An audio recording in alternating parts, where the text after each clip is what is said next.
Jadi buat teman-teman yang mau buat minimarket, nggak tahu caranya, teman-teman bisa coba simak video ini dari awal sampai dengan akhir.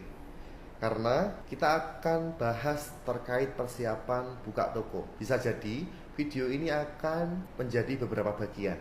Tujuan saya membuat video ini supaya teman-teman yang membuat minimarket dan tidak memakai jasa kami, teman-teman bisa jalan sendiri. Nah, harapannya saya membuat video ini teman-teman tidak perlu memakai kami, tapi sudah bisa jalan sendiri.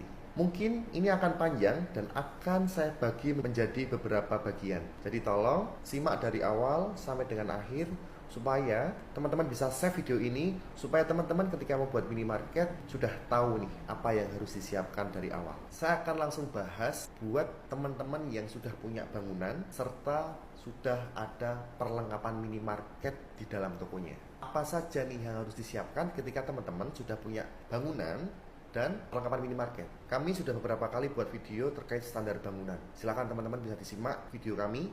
Standar bangunan minimarket itu yang menarik seperti apa. Kembali ke poinnya, ketika teman-teman sudah punya bangunan dan sudah punya perlengkapan minimarket serta layoutnya, teman-teman langkah yang pertama, survei dulu lingkungan sekitar. Ya, kita harus paham dulu nih marketnya. Kita harus paham dulu targetnya siapa. Kita harus paham dulu barang apa yang akan kita jual untuk di lingkungan sekitar. Kita cek, misal di sekitar toko teman-teman ada sekolahan, fasilitas umumnya, ada masjid misalkan, ada kantor camat, atau misalkan ada industri, pemukimannya padat, trafficnya juga padat. Nah, berarti kan kita sudah tahu nih dengan peluang itu. Maka nanti teman-teman buatkan planogram. Apa itu planogram? Planogram itu adalah grouping barang dagangan, penempatan barang dagangan. Contoh misalkan, kita punya ukuran toko 10x10 dan 10x10 itu ternyata kebutuhan raknya adalah 50 set rak. Dari 50 set rak itu mau diisi apa saja. Contoh, misalkan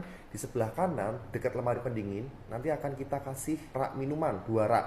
Kenapa 2 rak? Karena ini bukan area traffic, ini pemukiman, di mana pemukiman itu minuman kurang, ya. Kemudian setelah minuman, teman-teman isi apa nih?